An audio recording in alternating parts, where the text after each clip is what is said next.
What's up, everybody? Midjourney Fast Hours podcast. I don't even know what episode this is anymore, Rory. You were just asking me about how long we've been doing this thing now, and I think it was July. We've been pumping these out every week now. Feels like 6 months. Also feels like 6 days. Who knows at this point? But we're keeping them going, keeping them rolling. Why the hell not? Keeping them rolling. We have an awesome podcast that we're going to be releasing this coming weekend with a special guest, Billy Bowman, which is going to be awesome. Well, I guess, by the time anybody hears this, it will already have been released. But in the case that you're watching this and you skipped over that one, make sure to check that one out. I think we're trying to bring on guests that really have a diverse and experienced background with some of the things that we're talking about and can talk about even different things than we can talk about. So it's a compelling episode. I took a lot away from that episode. I think Billy's great at what he does, and he was an awesome guest. Yeah, man. I think we goal here, of course, you have Drew and I who have our own perspective on things, but there's people out there that have a different experience level with what, they're doing and what they're asking of the tools, I think. So it's cool to bring them in because, again, like this is also data collection for us too. Like we get inspired, we do stuff. I go, after that conversation with Billy, I went right back to Midjourney. I'm like, I got to do some stuff now. I got to go test some things here. That was way too much for me not to just like go back into the lab and get to work. So it's cool. I hope everyone likes these episodes. If you have any suggestions for people you want to bring on or you want to hear from, let us know. We'll try to coordinate as possible and keep things mixed up so that there's never too much of the same around here. But that was a good one. That was a good convo. That was a good one. And yeah. And shout out to you guys. The community here has been fantastic. We just crossed over 8,000 subscribers on YouTube yesterday. We've only been doing this for a few months. We've got, I think, almost half of those in the last 30 days. Just insane growth right now. And if you've got feedback, and preferably if it's positive feedback, leave us a review, man. We need some reviews on Spotify and Apple specifically. Help us out. Keep us going. Keep pushing the limits because we want to make sure everybody that's looking for this type of information can find it. Yeah. I think the coolest thing to see was we got a comment on the last video that was like, I'm the only one of my friends who uses Midjourney, so it feels like I'm having a conversation with my friends here, which is exactly what we're going for. So guys, if that's what you're looking for, nerd out, get weird, not take ourselves too seriously, that's what we're here for. So get weird. Don't step on any nails. Don't step on any nails. Also don't get duped by an Elon Musk account on Twitter, which I thought my life had changed about 30 minutes ago. I was like, holy shit, Elon Musk reposted my tweet. Like, I am done for today. I'm going to go have a beer and like just call it quits. Right. But turns out it was just like, fake dummy Elon Musk with 6 followers. Like my heart jumped. I was like, this is the coolest thing that's ever happened because I'm just going to get, free exposure. I'll probably get ripped by about 1,000 different people. But at the same time, it's just like that's what you do on social. You hope for something like that every once in a while just to give you a break from having to grow like the real long and steady way. But hey, get excited. You know what my favorite thing was after we released that Midjourney After Dark episode talking about your foot, how many people reached out, and then a guy on Twitter or an X actually created that image for us and left that in the thread. So I thought that was spectacular. That's how I know I'm dealing with friends here, guys, because that's exactly how my friends would react. They would just, troll the hell out of me. Every joke would be about my stupid foot and potential tetanus and, being an amputee. So, regardless of if you think that's, funny or not, I do. And, I appreciate the support in that, that way. So thank you for that. And my foot is alive and well, and I think it's healing. There's still a little hole in there, but it's not, it's not disgusting or anything. No gangrene has appeared. So we can still do the podcast. It's still, taking your word for that. Happening. Hey, one last selfish thing I want to mention too, like with the followers, with the engagement that we've gotten on YouTube, we have gotten access to some membership opportunities.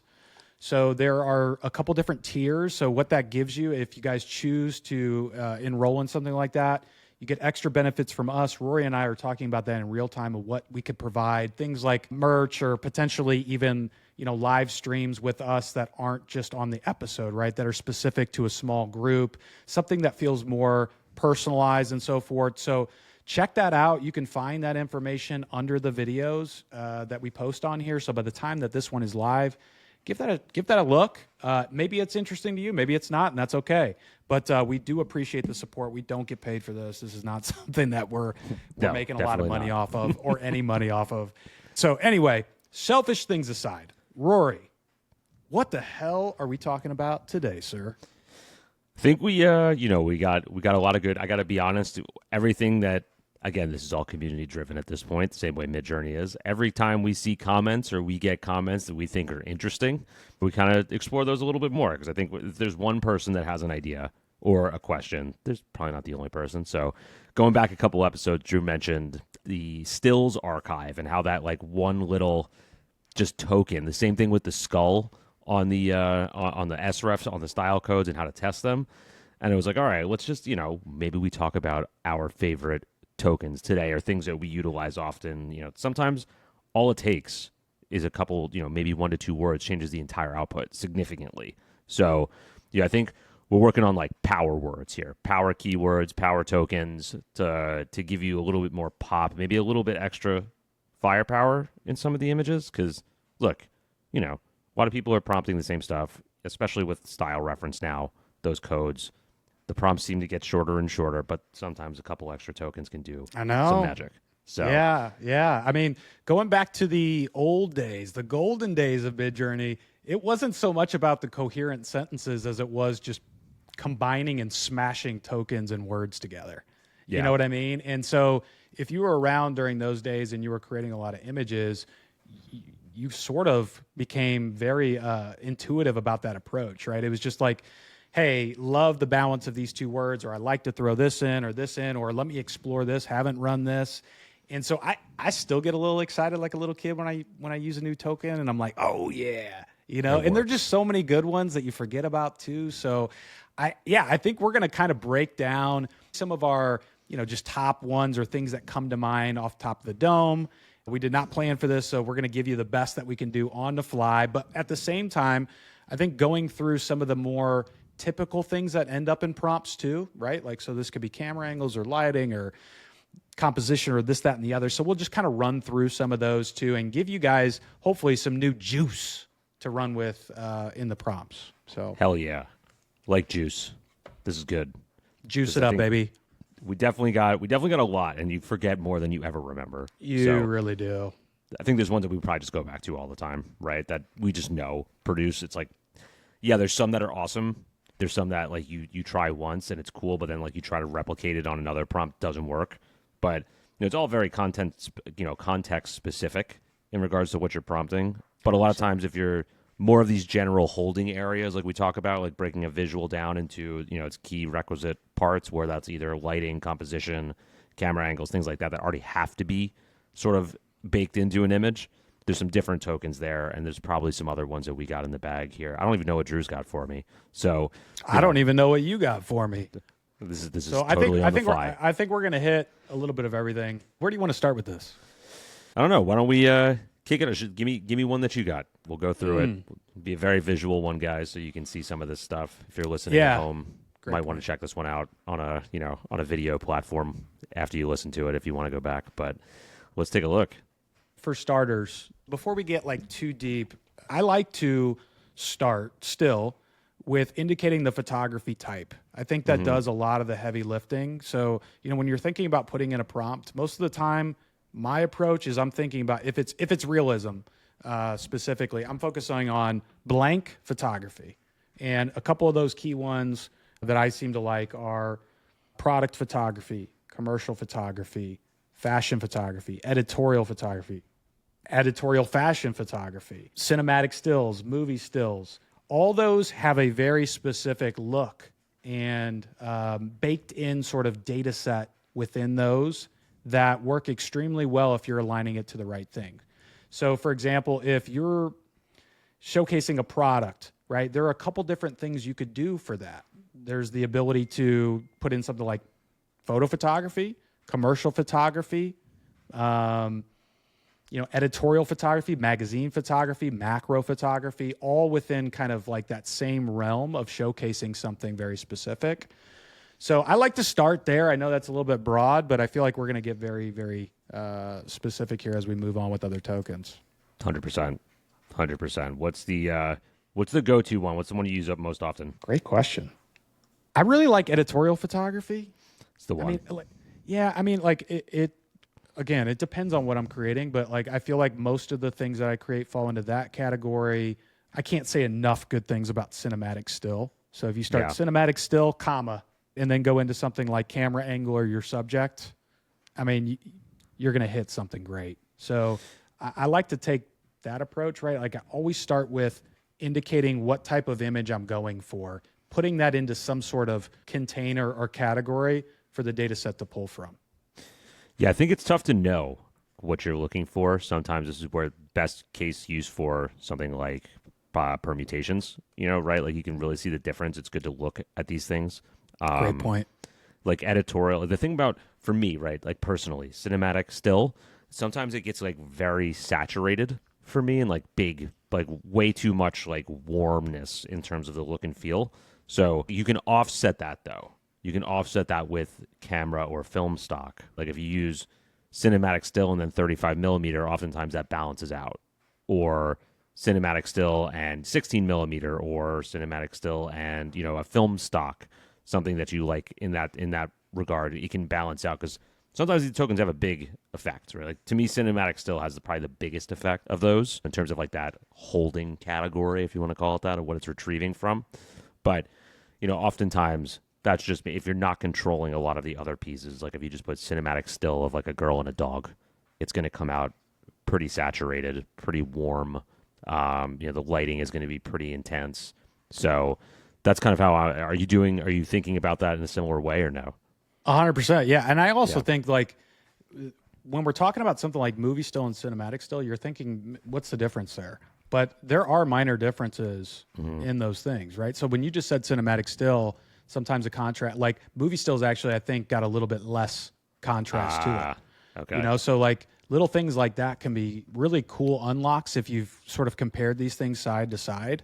Let me give you an example, right? Because we told you we were going to make this visual. I was just pulling this up while you were talking about that. And honestly, Rory, you just made a great point. And we talk about this a lot, but permutations. Don't be afraid. Figure this stuff out and test it yourself. Throw in, something like this where it's like, okay, if I've got this, permutation would be, and for those of you that don't know, you're just throwing in a curly bracket and you're nesting whatever you want to run in within there. So, right, if I'm going to do cinematic still and movie still and I want to test those, I'm just going to go like this. And that's going to run two different prompts. So just for those of you that haven't been using that, you should be. Now, what is the difference? Subtle difference, and look, these aren't very specific prompts, but just on the fly, right? Cinematic still, sports car. These do have more contrast than these. I mean, you can especially tell in these two. This looks a little bit flatter than these. The colors are just more contrasty and saturated.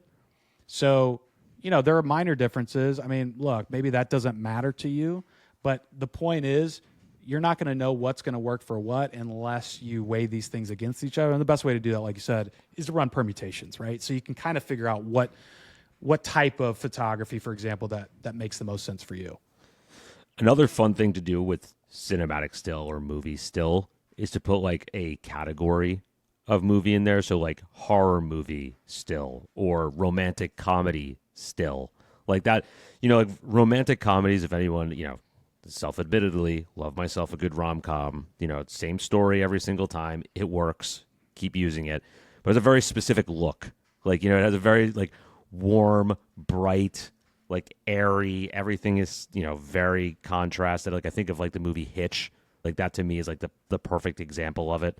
As to like, it never feels like it's this dark, moody, rom-com. Like it's everything is like shot in the middle of summer. It's like everything is super green and lush. It's always like midday lighting. So, there's holding areas that you can look at for those too, which I think help sometimes. Because editorial, same thing.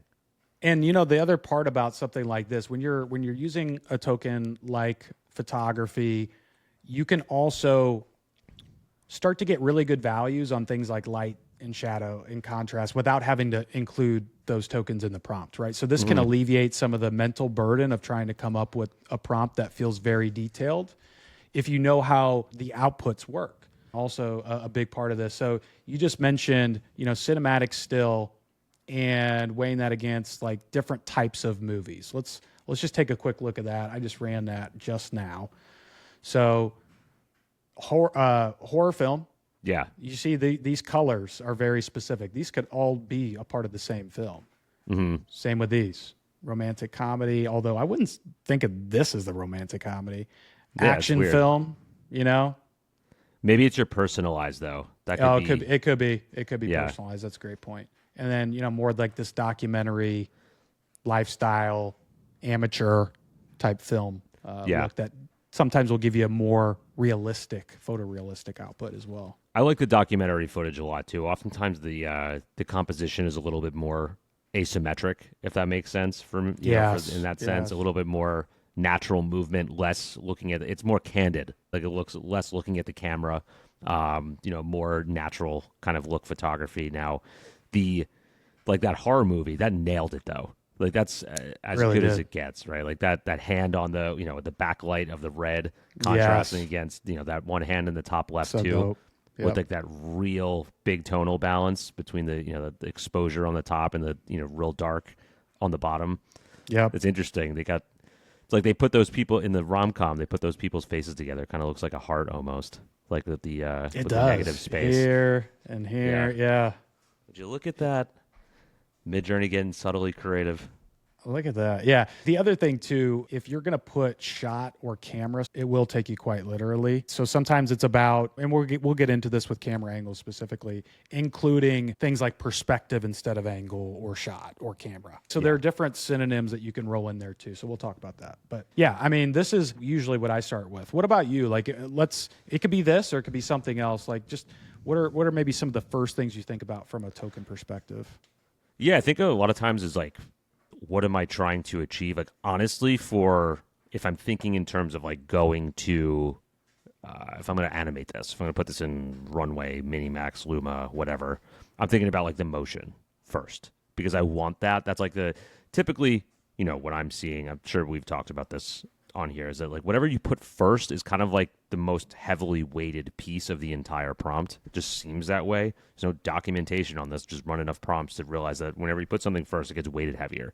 So depending on what I'm looking for, most of the time it is like that holding category, whether that's documentary, editorial, photo, XYZ, or if I really want like crazy lighting, I'm putting that first. If I want motion, I'm putting that first. But like for something like the movement, I like a lot of, especially these video categories. I like motion blur. Like that one, pretty simple. That or bokeh motion. How do you say? Is it bokeh or bokeh? Is it bokeh? I've been saying it wrong for my whole life. Probably. I've never asked anyone. Whatever. I mean, now, like however many 100,000 people watch this now know, but yeah, that I've been saying it wrong forever. Square peg into a round hole. Isn't that amazing? We got bringing it back from last week.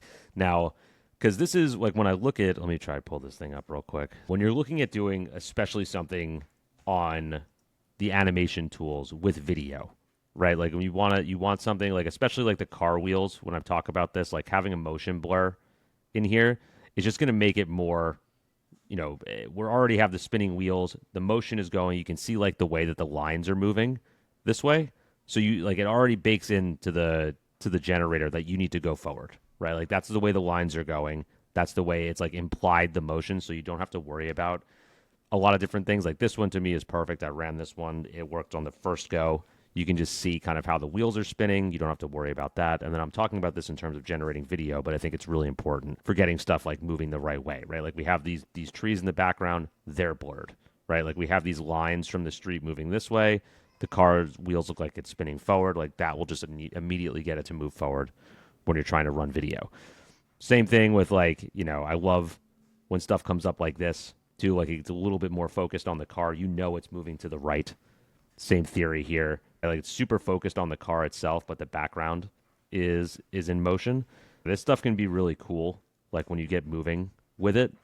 Like there's just in general for generation, different things, depending on its people, depending on if it's an object, whatever. I really like motion blur. Also, going back to holding categories, I really like amateur photography because sometimes it just like makes people look more real. This isn't like your typical Midjourney looking character. Like we get, there's a lot more to this prompt, but the amateur photography also sometimes like will give you different looks that maybe aren't necessarily always the same. Like this one, again, looks like an amateur photo. Looks like someone took this with their own camera. Like these are not perfect. No one's looking directly at the camera most of the time. But I also like it because it can add some weird elements that I wasn't expecting, right? Like this one, it's screwed up. Now, that to me is cool because that doesn't look like Midjourney. Like you have a little bit of, camera shake, or you have a little bit of, extra like feathering here. Yeah, shutter dry there. Thank you, Drew. That's what I was looking for. There's a good token too. I actually like that. We might have to test that one. So, like this stuff can be like, you see how it's not absolutely perfect, but it gives a nice aesthetic or a different look to it. So if we're trying to differentiate, this stuff can be really, I never even thought to use shutter drag. It's a good point. But also, if you wanted to do some Bigfoot stuff, hey, that also works, right? Yeah. I mean, some of these, I know I had some really interesting Bigfoot ones that were like, you could have been maybe what is like shaky camera, something along those lines, or I forget. But regardless, I do like amateur. I do like documentary photography because oftentimes just like it strays from the default. Like that's what it's about, right? Yeah. Most of the time. Well, hey, you know what? This is a good like segue too of people looking for those tokens to drill into realism, photorealism with people. Amateur photography is great for that. Documentary photography is great for that. This came up in conversation yesterday, right, with Chris when we did that live stream. But it's like there are different tokens and so forth that you can use that also give you pretty damn good results that look just much more realistic. I just ran this really quickly. I'm so glad that I got my fast hours back this morning because otherwise I wouldn't be able to do this. But I just came up with this prompt on the fly because we're doing this in real time here. But Snapchat photo works pretty damn well, right? Yeah. I mean, this specifically is like, oh shit. Okay. Then you got something like Instagram photo. That's going to be something like that's probably got a little bit more of a color sort of preset or LUT to it, but same thing. You're going to kind of break out of that normal look of just that 30-year-old woman that you might typically get. Yeah. iPhone photo is another great one. iPhone selfie is another great one. We also talked about, like Chris brought up something I've seen too, which is putting in something like .img or a .png or a .jpeg or a .heic, which are phone files for photos. As creepy as it is, like I don't know how they're scraping that, but those also bring in that realism element to people. So if you're thinking about using something like that and you're putting it in front, you probably don't really have to use that many other additional prompts or tokens to zero in on the realism factor, is my point. Because all I used on that was just that, right? Like I could put other things in there to make it more real, like your camera, like your film, like the lens it was shot on. Those are other things that you could do as well to enhance that. But with tokens like that, like you might not even need it. There's one that I just found with that, and like I think everyone got really excited over the stuff you can do on Flux, which you can do on Midjourney, right? Like where it looks really similar. I just remembered some of these prompts where I used like yearbook photo, and then like again like JPEG artifacts. Sometimes this works really well. Natural skin tone and blemishes. Everyday people seen on Facebook in 2018 imperfect features, right? Like this it looks like something that came out of Flux. Like you have, this is subtly faded, this image, it's not super crisp and clear. These people do look natural. If you were to throw something like this into Magnific, you probably wouldn't even be able to tell the difference if this was real or not. Like even the teeth are imperfect. You got the blemishes, like the skin tone is kind of off. It's like, she has this blush here. I'm not saying these are imperfect in any way. I'm just saying they look natural, like not makeup airbrushed BS that we get a lot of times out of the tools. So that stuff can really help. And if you're trying to get real, again, I probably put this in Minimax or something, you would never know the difference. 100%. Runway, right? Like this could be three people taking a selfie, except it's, landscape, which no one does instead of portrait. But these little things, like there's, again, when we talk about reaching the bottom, we never do. we just started at the top, right? Like, so you can use like sort of those overarching general keywords and things, but you can also get into, like you said, like blemishes. Maybe they've got a scar on their eye. Maybe there's a pimple that you're prompting for. Maybe there's, you're using no makeup, or like you had, like imperfections on the face. Like all that stuff is going to help you get there. So, I think a lot of people get hung up in thinking that this is super hard, but ever since 6 launched specifically, it's gotten so much easier. And maybe one other thing I would say is, if you haven't really spent time with personalization, you can start to rank specific images that do feel more photorealistic. So when you're using your personalized code, it's going to also tip you over that edge on that realism side. So just, a couple of really, I think, key things that we just mentioned. It's really not that difficult. So if you're having difficulty, I think if you were to watch this little segment here, you shouldn't have any other issues. But it's just a good starting point. Like, it's just a good way to get the prompt off the ground, per se, and then, start moving it. When we come into this episode and Drew and I have no agenda in terms of what we're going to do, and we already, went about 30 minutes deep on just like the first part of the prompt, like we could probably do this for 10 hours, right? Like when you start getting into it, you're like, oh yeah, there's a lot of stuff that I use. But, I just think text prompting gets overlooked at this point now. Yeah. Especially with SRF codes, right? Yeah. Style codes. Yep. You know what? We might even, we'll see where we get with this. We might even need to split this into 2. Because once you go down the rabbit hole, it's hard to come out with these tokens, because you start to realize how many of them you use all the time, and then just like kind of scrap for specific projects. But I'll give you a really good one that I used to use a lot more before V6. It still does work quite well, but not in the same way. I used to use POV of a lover a lot. That was like a secret little weapon of mine. Because it, like before, it wouldn't necessarily put this other person in there. It would just give you these very, very cool angles, like very creative. That angles, is good. I like that. So like, let me, for example, let me type this in and let me go back to like a previous model here. Like, that's cool. You know what I mean? These. Like they're almost like they're just, I mean, of course, like I'm at like when these specifically, I added in a director, or he a director or producer. I don't even know. I don't even know if it's a he or she, to be honest. Shame on me. But this token used to do a lot of heavy weighting. You can also use this outside of lover, right? So like POV of a spy is a good one. Stranger is a good one. Let me just kind of show you what that looks like. Something like this. POV of a spy. Look at that. Some of these are... Stranger's still a pretty good one. The only thing I don't like about Lover now is it does throw that second person in here, which kind of sucks. Yeah. But like Stranger is interesting too, because sometimes it can be difficult to get that from the behind shot, even if you're indicating over the shoulder or from behind or whatever. These aren't even the greatest images, but you could see I'm pretty much getting that every time with this POV of a stranger from behind. Or POV of a stranger in general kind of gives you almost like this, you're observing somebody, which already has a little bit of that storytelling aspect to it. So I just thought of that one. I love that one. I don't, honestly, I haven't thought about it in a while, but I should go back to it because that's one of those really good ones. That's why this is good, man, because it brings up this stuff. Like when you go from want something from behind for anything, like I just type rear, just the word rear tends to work. Whatever it's shot from the rear, for whatever reason, that works really well. And I've used it especially on cars, because sometimes car angles is hard because they always want to give you that three-quarter panel shot where it's like diagonal this way. This is all when you get into the direction piece of it too. Like where you want the camera positioned. Like I find the hardest one to be when it's an aerial shot. Like you have to direct the aerial perspective way more than the other ones. You type in low angle, typically you get that. Type in, close up, typically you get that. When you want to do aerial, it's either, because aerial, the dimensions change, right? So you can either do a like aerial shot direct, looking directly down, like overhead shot looking directly down. Aerial high angle is going to give you a different perspective than just like drone shot. There's all these little micro decisions that go in, but a lot of times it can be adjusted, with the text prompt and maybe just a little bit extra description sometimes.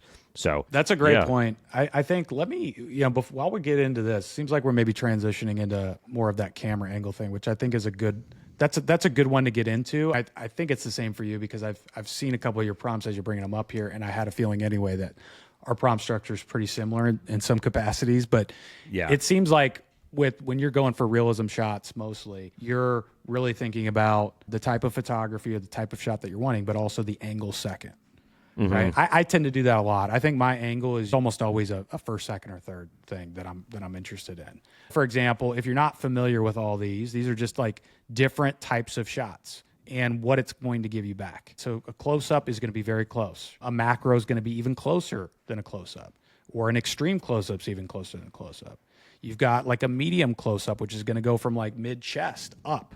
You've got a medium shot, which is going to go from like the belly or the waist up. You've got a medium full shot, which is going to take it down to the knees. Full shot, which is going to capture somebody's whole body. Like, these are things that I think I was very drawn to initially because, like, from a photographer standpoint, I was like, oh, you know, like, if you don't prompt for this, you're going to get similar things back. And this was one of those ways to really create images that stand out and are unique, right? And so this is not the best image to capture what you're talking about with the aerial, because there are so many, but high angle, extreme high angle, like, so you could put extreme on any of these, which also works pretty well. But to your point, like with aerial, I mean, there's so many, there's over the top, there's top down, there's aerial, there's bird's eye view, there's drone shot. God, I mean, you know what I mean? And then you could add extreme or angled or diagonal or oblique on top of that. And that's going to change it too. Like, I love using like diagonal or oblique as well. Yeah, that gives oblique, me a little I like bit that of, one. Yeah, that gives me like a lot of good stuff too. Yeah. Okay, I like that. Also, another thing from a perspective standpoint is if you want like a perspective shot, like just say where it's coming from. Someone asked me the other day for like they wanted a look of like a boxing match, but from like the top rafters. So it's like, you know, perspective shot from the upper deck. Or perspective shot from the rafters of a stadium, perspective from shot from X, or if you want like a little layered composition to it, right? Like soldier walking through the woods and it's like shot through the bushes. So you get like that initial in the foreground, like the bushes, and you see through. Let me see if I actually have an example of that.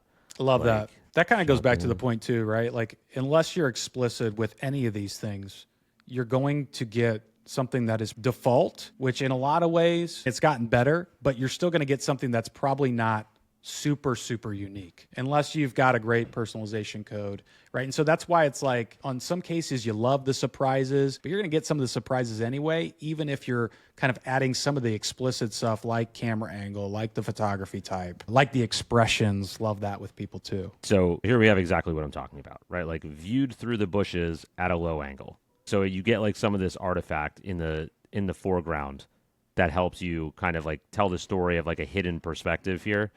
This is going to work extremely well. These are some really old things. I'm just trying to find one thing that I could, right? Like this is going to work well in something like Runway or something like Luma or something like Kling Minimax. Like this one in specific would work well because it's just like you're going to get this super sort of textured layer example. You have this stuff in the foreground, you have the character in the midground, then you have a background. So it creates depth, which is really nice because it can be translated really well in 3D. So I think that's like a good thing to sort of take into account every time you're doing this, because that's really like a interesting way to change perspective and to also just give your photos a little bit more dynamic. You'll see a lot of this with, you know, in filmmaking in general. There's a lot of shots that are like that, little smooth panning shots through the bushes as people like come towards the camera, things along those lines. So yeah, like the angle is super, you know, I do love myself a low angle though. Like it's Me too. It's something cool. I don't know what it is. It just looks epic all the time. But the other one that I really like for it, like dovetailing on that, is that layered composition effect, where I do love that token specifically. Like I typically put that first, like layered composition. You know, that's right. I remember you bringing that up before, and background, I still have not background. tried that. You got to give it a whirl because it just it listens to you. You know what I mean? Like it's so weird that it does listen to you when you do this. Because like if I do layered composition here, we have in the foreground, we have like the midground, which is, you know, these houses that are, you know, if you draw a box, right, like we have our foreground here, our midground here, and then we have our whole background, right? So you get all of these sort of elements here. Same thing with the layered composition here. We have like this guy right here. We have this like little ridge creating the midground, and then we have the background. So it's like 3 layers stuck together, which can be very aesthetically pleasing. You know, especially in some of the like these photos too, where we have like, you know, the man in the foreground, we have the sheep in the midground, and then we have like the painted mountains in the background, Right? Like this stuff can be really cool when you get it right. This is one of my favorite images Midjourney's ever created. Right? It was just like this landscape in the foreground here. They're kind of set up in the midground, and we have this like subtle artistic looking, rainbow mountains in the background. So you can get some really cool stuff, especially if you have the right types of tokens. This is another as well. Like you have him in the foreground, this like little U here, if you can see it. The midground is kind of like these buildings, and the background is more blurred, but it looks like there's three separate environments almost going on here. So I think that's a fun one to play with. Like it really works well. You can get some really intricate stuff. Like this is also I love another one. that layered composition one. Love that. I like how you leverage that first too. I think that only, again, to the point of hierarchy and importance, only exaggerated that, which made that whole scene come to life. Like even though you had the foreground in focus, the background obviously out of focus, but there were just so many things that you could still see that told the larger story. So when we're talking about video and some of this stuff too, right? Like connecting the dots, you do have to think a little bit more strategically with some of this stuff. Again, like where there's the way to just generate prompts, right? Like you write what you do, and then there's like the exploration point. So what are the little pieces that just make this different from everything I've seen today? And like that's something like that, something like what you were talking about with POV of a lover, like that I don't see that one often. That's a very unique perspective and an angle, right? That's just like different firepower, different pop, and it has a big effect versus like trying to explain that in the whole grand scheme of things, right? So that's why these tokens are so important. Exactly, right? Like these tokens essentially bundle up ideas and compact those into a few words or even a word. And so that's why it's powerful it takes some of that, alleviates some of that pressure or stress to imagine every single aspect when you have a generalized idea. So I think, just from that perspective, they're super powerful.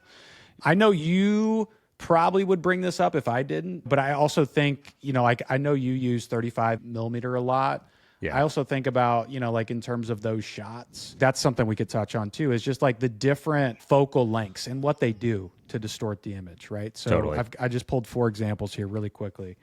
So 16 millimeter, that's a wide angle shot. Most of the time I wouldn't even shoot that. Like if I'm a photographer, most of the time I'm not shooting a 16 millimeter wide angle shot with a portrait in mind. I'm shooting it landscape. But just for these particular examples, right, you just can see how it stretches things out a little bit, distorts it. Whereas if you get into these 35 millimeter, it starts to look a little bit more normalized. And then when you get into these larger focal lengths, like an 85 mil or a 200, for example, it's automatically going to take that in a little bit closer.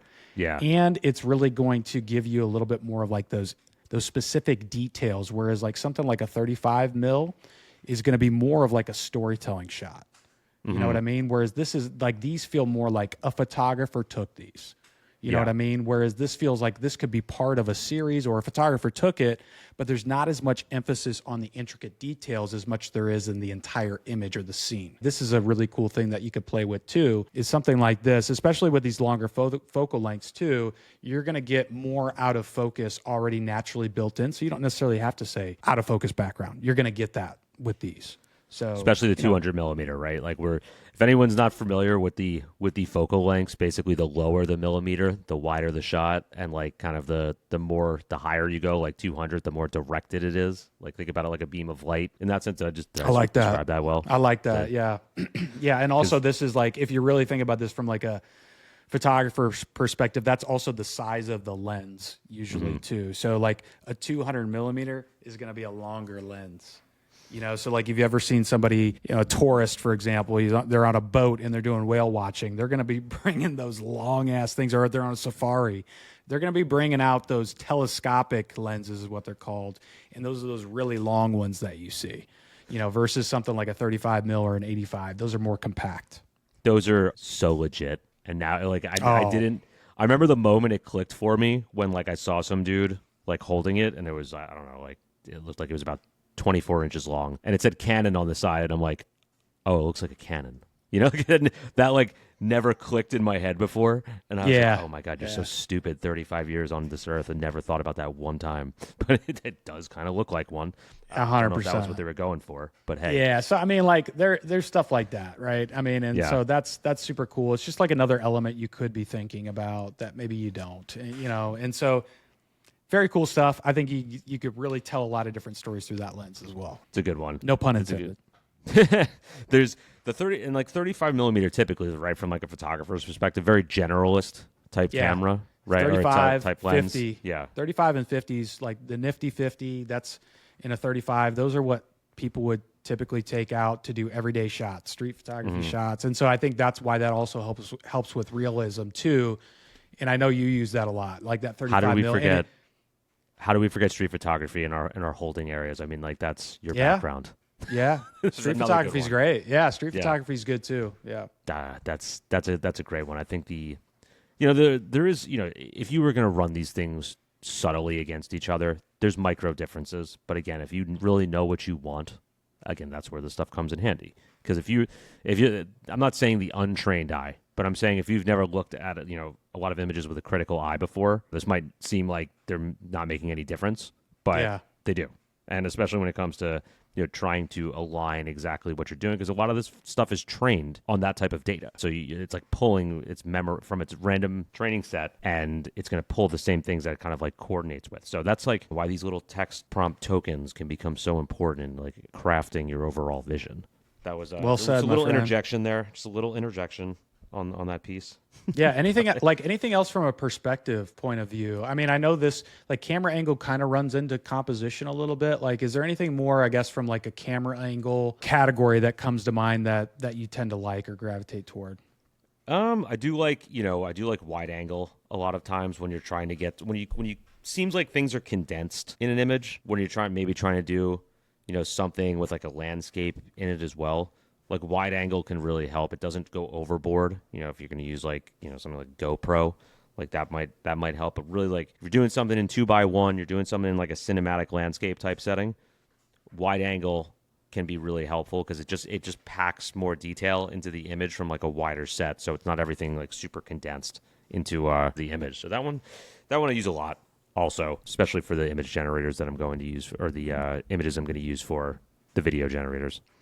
Terrific point. Also, like this isn't an episode about parameters. We've already covered that. But at the same time, need to be thinking about aspect ratio with these too, totally. in addition, because like to your point, some of these angles work better with specific aspect ratios. So if you haven't seen that episode, that's a good one. We talked quite a bit about that. But something to keep in mind, because I think you told me this, and it is true, right? It's like if you're going for a high angle shot or a low angle shot, one of those two in like a 4:5 or something like that, it's just very hard to get the actual shot or perspective versus if you change that to a different aspect ratio. So like those things definitely do come into play. So if you're not getting consistent results or the result that you're looking for with any of these, it could lie, like your solution could lie in something like the parameters, for example, or aspect ratio.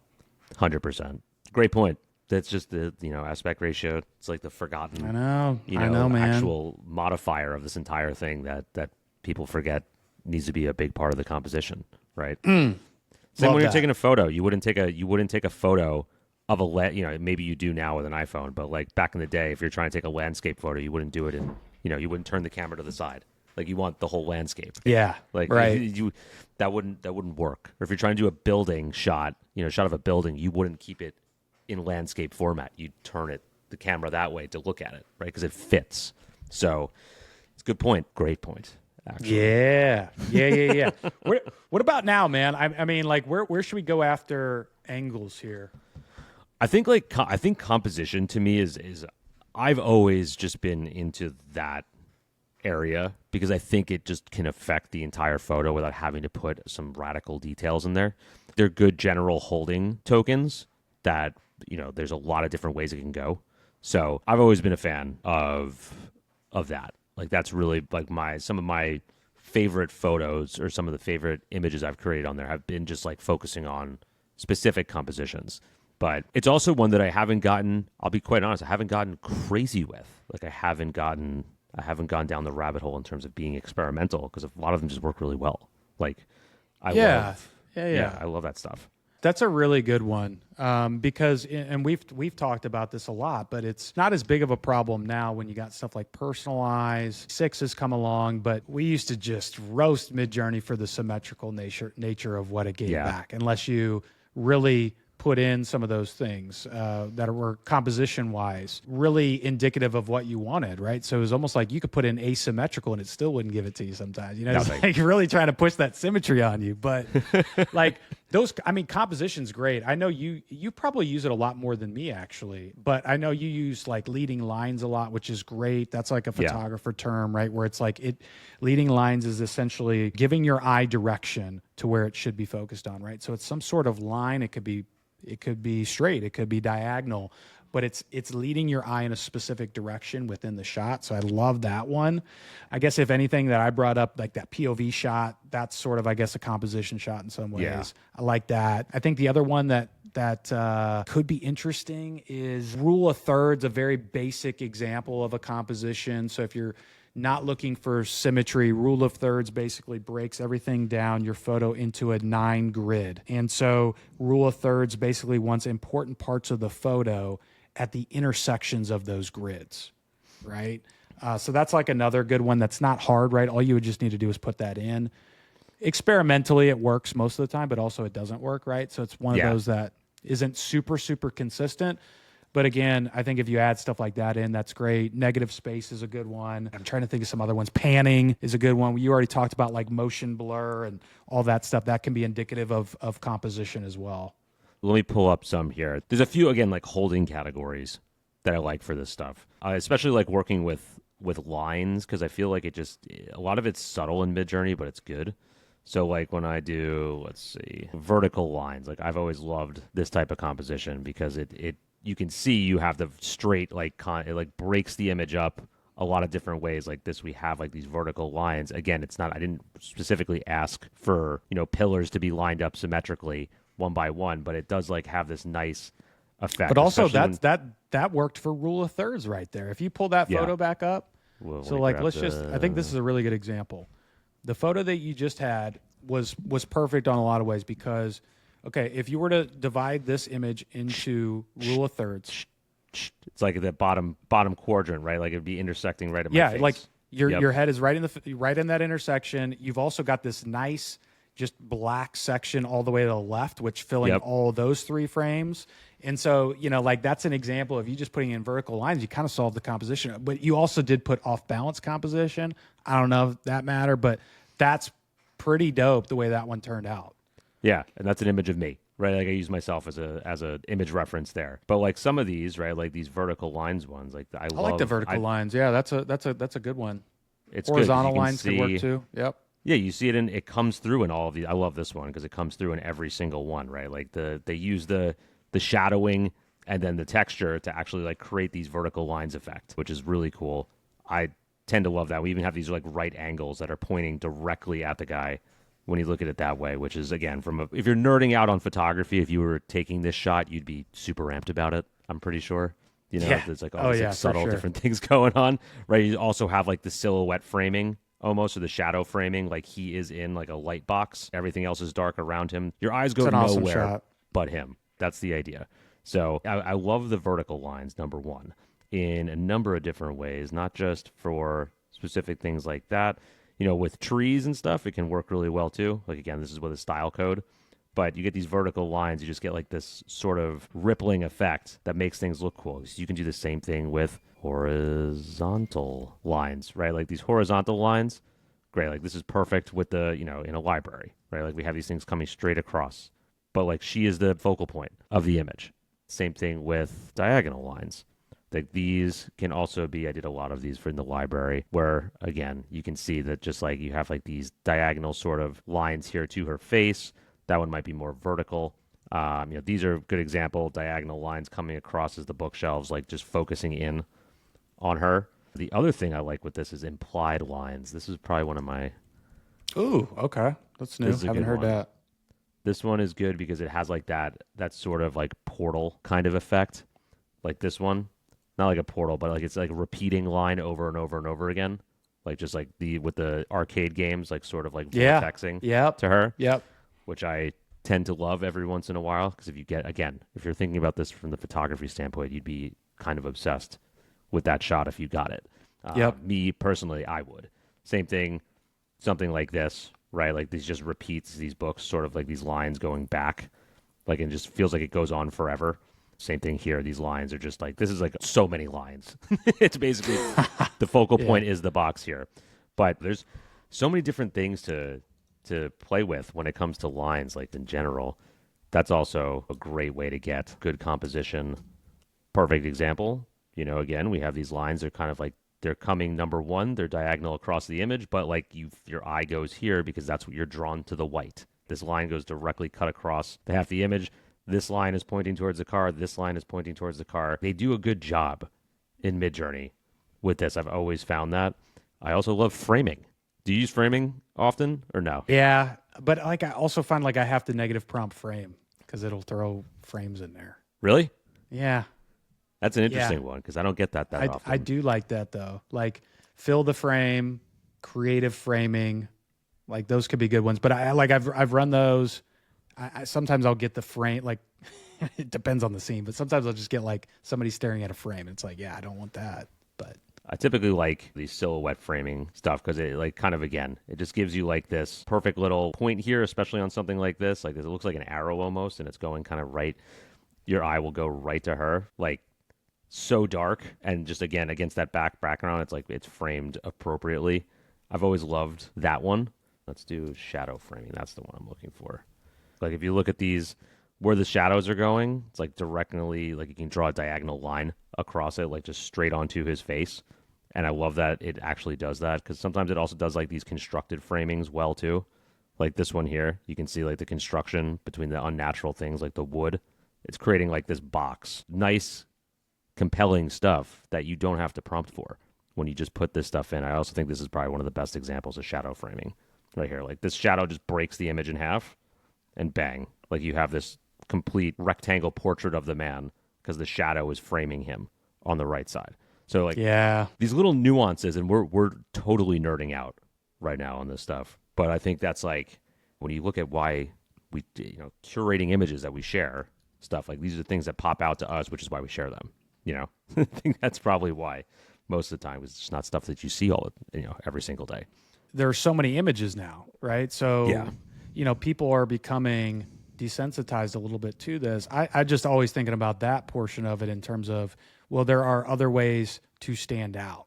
Everybody has access to these tools. That's one level. The other level is just knowing specific things that can make an image unique, right? So it's, that's where it comes into this background. And it's kind of been impressive to me, honestly. You're not, to my knowledge, a photographer, but you've done the research to go through and play and experiment. And this is where it's like ChatGPT can really help you out. If you're not sure of like different photography types or different camera angles or this, that, and the other, just to have that brainstorm and try some of those things out. Some of them are really consistent, some aren't, right? So it just comes down to stuff like that. But like if you at least dip your toe in the water, it can really set you apart from some of the other stuff that's being created and being put out there.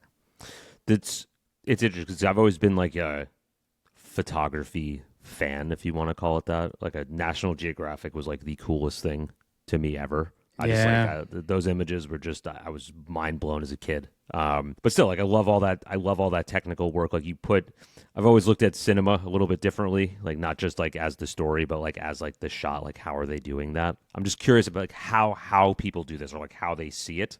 Because once you see something one time, like you can't unsee it. Once you know what leading lines are and you're driving through a tunnel, you're like, oh my God, it's leading lines. Like it's like once you learn what it is and it's like an actual, someone called it out and put a term on it, right? It's hard to unsee that. That's what I really loved about photography. And when I was really just like doing travel or street photography is once you become very used to those things, you see them everywhere. Yeah. And it unlocks like this different POV of the world in some ways because it's like hidden right in plain sight. And you can only see it if you've got that sort of like trained eye in that aspect. And so like those little like gems of uncovery like in life, it's so cool. And I think the same thing to be true with something like typography. If you've really gone deep in that and you understand what makes sense where, with what branding, what it says, the different, real nuances and intricacies with that, you start to see that there's design in every single thing that exists. Yeah. Right. And every single, logo that exists or every single shop sign and the choice of the font, the typeface, the size, the kerning, like all that stuff. It's hidden in plain sight. And so it's like, it is nerdy stuff. But like when you go into those things, I'm glad you brought that up, man. It really does unlock something where it gives you a different perspective that's exciting. You start to see it everywhere. Like really good photography looks like it's created by AI because you can't believe they got that shot. Right? I sent this to you the other day. There was this one shot that like I don't know, took my breath away of the pyramids in Egypt where the guy got all three pyramids like symmetrically lined up with a silhouette. And I was like, that's absolutely incredible. Whoever did that, let me see if I can pull that up because you would look at that and you'd say that's created by AI right now. You know, now I don't. Well, here's the thing too. Like also with photography, you know, before AI, really the polarization was how much editing are you doing in Photoshop and how far removed is that from the story? And a lot of people would get mad and they would say, okay, well, that doesn't look like a real photo. But it's like, well, you know, the photographer, the artist's eyes, it's always like, well, that's the way that I envisioned it, right? And so it's like, well, at the end of the day, that is kind of art, right? It's like, yeah, on one hand, you're trying to capture something one for one, but you're also trying to like tell a story with it. And, you know, whatever your point of view is, a camera's great, but no matter how much realism you think you're getting with that shot, it's still not what actually exists. Right? Yeah. It's not. The image could be flatter. The colors might not pop. There could be, you know, something it doesn't pick up. The distortion is there, right? And so like all those little variables come into mind. And I think like with these photos, if you're going to bring those up, maybe he did something in Photoshop like to motion blur the other pyramids in there. Regardless, it's like fucking awesome. Like he might have put some motion blur in there in Photoshop and then just extended that, maybe adjusted the opacity or the transparency on those. Either way, it's fucking sick. And it looks like a logo, right? Like that looks like a logo to me. You know, like that. I was like, that is so clean from like just an aesthetic perspective to even try to get that shot. Now, right? I don't know. Like, I don't want to discredit the guy. This could be, I've never been, but this could be he found this angle where he actually did get all three that lined up and he didn't have to edit too much too. That's also possible, right? So it looks like a different shot that he got here. Similar aesthetic. Now, is that something you could do with playing with like focal length, for example? Is this like a trick that you could pull with a camera to get something like that? If they all line up. Almost like a Ken Burns effect kind of, but that's motion. You know what I'm saying? If they all line up, I think where I'm seeing where the distance he is from that though, it doesn't strike me as like straight out of the camera per se, like with normal. But it could be like it just depends. Like I always looked for that specific angle because I always use prime lenses. I never use zoom, so it was all about like moving in and moving out, and then shooting it manually. So that was the best way to learn how much exposure, how much shutter speed I want to put. You know, like the f stop on it. So it could be like maybe he found that angle. I don't know how much distance is between those two because that would also affect how out of focus they are, and then also the amount of color saturation that exists within those, because obviously the further away that would fade and fade and fade. It's interesting, man. I was just like, again, when we go back to this stuff, which is why we like Midjourney so much, is like I look at that and I'm just like, that is so awesome, and Sick. I want to go recreate that. Right? Like I'm just like Not that I'm going to go do that, but I'm just like, that's a really cool idea of getting like three pyramids, basically like symmetrically or almost symmetrically, just positioned against each other. And it's got that like motion blur effect where it's like, I'm not seeing this straight kind of thing, which I love. I love that nuance to photography. That's why this stuff is, that's why these little things, because you might go put that into ChatGPT. I'm not saying to do that. I'm just saying like, how would you describe this? And it might give you some little factors, or you might, I wouldn't want to go throw that photo into Midjourney and kind of like ruin it. I just think there's so much cool shit from a photography perspective that people don't explore because it's not known. What did we say before? What was the amateur photography? The shutter blur. What was it? Shutter drag. Shutter drag. Like I'm gonna go use that one now a ton and see if I can figure out how to.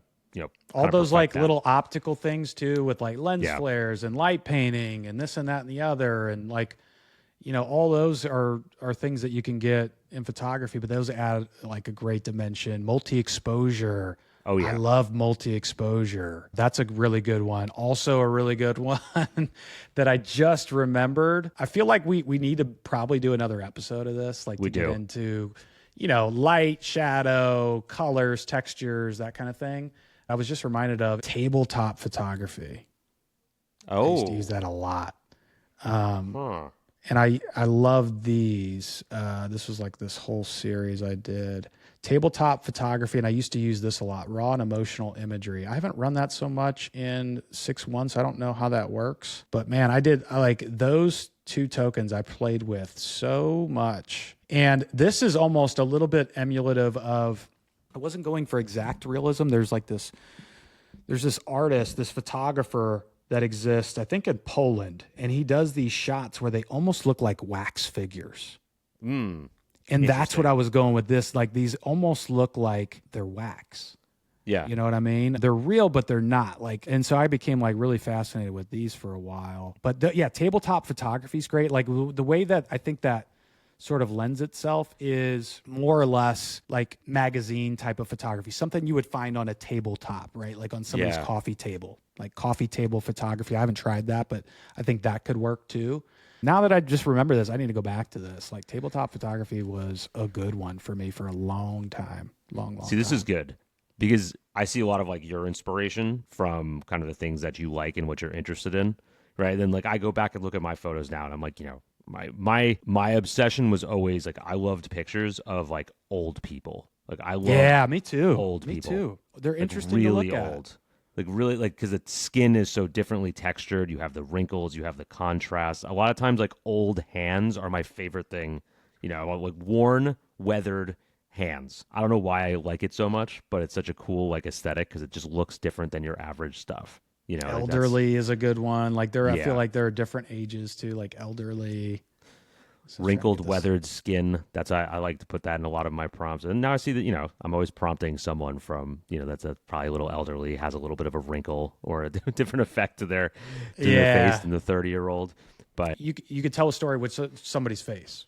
You know? So like there was a point in time where I was just doing photography of homeless people in Atlanta. I did a whole series on it, and it didn't really start out as an initial idea, but I had a homeless guy when I was doing street photography, like come up and be like, yo, take my picture. And I was like, okay. But like he had a super interesting face. So I was like, okay, like let's do this. Gave him a couple bucks. And then I like had this idea. I was like, man, I should find more of this. Cause like just looking at him tells a great story, a little bit of a sensitive thing, right? Because I don't think a lot of people want to be photographed at their lowest point in life. So that like brought on some really interesting conversations, but I broke through there and I really got a lot of people to open up and do that. And those were just focused on portrait style, their face. That's was it. Awesome. Right. And those alone said so much about what was captured. And so I'm the same way. I love kids, old people. There's wrinkles. Like there's something like it's either new or it's like old, just those in-betweens, those extremes, or super ugly, or, like all that is what can make an image really interesting and break out of that typical Midjourney box and aesthetic. Yeah, because most of the time people just type like man, woman, like that's really as far exactly. as they go. Child. Exactly. And it's easy to do because most of the time you get so excited, you don't want to spend a lot of time on the prompt, right? But if you do sit with that for a minute, you can kind of build that muscle and that habit of thinking about different things, unique things, which is all I think the underpin of this conversation is just like, how do you make your shots more interesting, right? How do you tell a story? That's so the underrated part, right? Like you can tell a story with video because you're going through the entire progress. It's not so much about it's not so about one shot as it is 2, 3, 4, 5 shots in a row and the different things that exist within it. Maybe the music, like 100%. We should definitely do some episodes on like where we pull up some good inspiration like that, like some of the good stuff, like some of the good photos and things that we've liked in the past.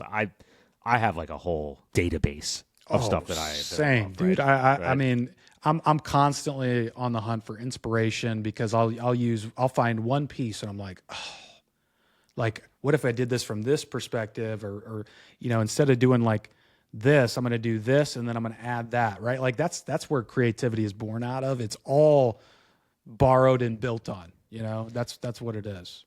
Like I hate to say this, but some of my favorite, this is from New York, right? Like you guys hang with me. Some of the 9/11 photography is some of the most intense, real, visceral, like impressive art I've ever seen. Like, it's for someone to capture this stuff in the middle of like absolute war zone at that point and terror and panic. It's crazy. And some of this stuff is so intense, like you feel it right away. Like there's like images of, like the dogs like sniffing on top of the rubble pile, and like you just see some, firemen in the background like totally distraught. Like, that sucks to be the person that takes that picture, but it tells the entire story. Like it's so good. I hate nerding out on this, like being, open about it, but it does, like, I hate to say that I like that stuff, because I just think that someone from a visual perspective, an artistic perspective, I don't want to say had like the burden of doing it. No, but like that's the thing, dude. I mean, right? And that's where it's like, not to put this story back on me, but it's like that same thing with the homeless thing.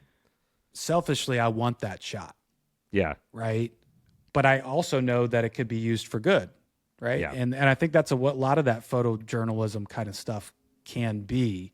So I don't think there's anything wrong with that, right? Because at the end of the day, you are looking to spark emotion. The lines can get a little bit blurred. And like, so for me with the homeless guy, like, it was just like, hey, look, like, I'll give you a couple bucks if you give me 2 minutes, right? I'll buy you lunch or this or that and the other. Give me 2 minutes.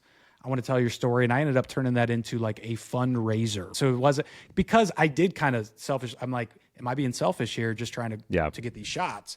Because from a photographer's perspective, it's like, these are good shots and they tell stories. Yeah. And they're unique. But on the other hand, right, like, there's the other side of it. So I think, like, when I'm thinking about what you're saying, both things can be true. Yeah, that's a good point. It's a good point. I mean, I look at those photos every year. I probably spend, on 9/11, I spend 2-3 hours. I go through all of them because so it's just a good reminder of how different things were back then, but also like seeing the people covered in ash, just walking like zombies, like a different world. And you think I can see it from my window, like I can see where it happened. So it's a very, I'm not saying that we have it really hard over here, anyone. I'm just saying, like, that's a pretty visceral moment in U.S. history, and to be here, right? And it's just like something that is just so, that's why I used to love just journalism in general, because that was just, you had people on the ground that had no stake in it. Just those are the best photos, right? Are the visceral stuff when you think about it. It's the homeless people, it's the 9/11s, it's the, I just traveled to Africa with a tribe that doesn't know technology and I'm getting shots. It's like stuff like that, right? And so it's kind of an interesting line to walk, but those are highly emotional photos, and I don't think there's anything wrong with liking them, No, it's just, again, you try to take some of that, a little bit of whatever it is, try to bake it into what you're doing. So again, we do get a lot of shit for putting stuff up on AI, right? Like, I mean, it's not real art, it's not real this, but like, it's inspired by something. There is a conscious effort, whether we're doing it or taking it or not, or crafting it, that's all drawn from some sort of human experience. Yes, there's give me a product shot of a skincare brand. There's that. There's the stuff that we don't share that we're doing for ourselves that are really like what makes this stuff like compelling to why we have a freaking podcast about it, right? That's just me. That's how I feel, because I can go and explore that route if I want to, and I don't have to share it. It's just for me. Yeah, 100%. 100%. Like, there are so many different things you could do with these photos. Some are just gonna be personal to you, and that's cool, right? Like, you're doing it for the little dopamine hits and all that stuff, and it's a much healthier thing, I think, than probably just scrolling through social media and reading news stories. So I think this is great. Like, from a creative perspective, what do you think, man? Should we break this one, come back for a round 2, get into some of the other stuff? I think one other thing that comes to mind that we were just talking about during this is probably doing something related to ChatGPT's involvement from the AI creation perspective, just because there are so many different things that you can use it for. We've talked about a lot of them already on this podcast. There's a lot of things that we haven't talked about. So I think that using those tools in a combined fashion can unlock a lot of different things for the creator, but also, probably save you a lot of time and energy at the same time. So. And it's, it's great for alternative opinions as well, just to like tell you to go different directions with it, to get general inspiration, to have it be a creative partner. I think it's definitely a whole episode. Whole thing. Maybe 2. Who knows? Brother. There's so many things you can do with it. Oh, man. Damn. I'm sad that this is winding, but there it is. There it is, folks. There it is. Had to do it. Had to get some of that out. This was a good one, man. Like I'm going after I we know. get off this. I know. And I'm going right in. I just got juices right back up. I absolutely fucking hear you, dude. I'm Yeah. thinking about the same thing. I'm like, you mentioned some good ones I want to play with. I found some that I just haven't thought about in forever. Haven't tried with the newer models, so it's fun. Hopefully, you guys found this to be valuable in terms of new things that you can try, different perspectives you can have when creating the images. So that's why we wanted to bring this into the fold. Let us know your thoughts and your comments, and we'll catch you in the next one. Like and subscribe. See ya.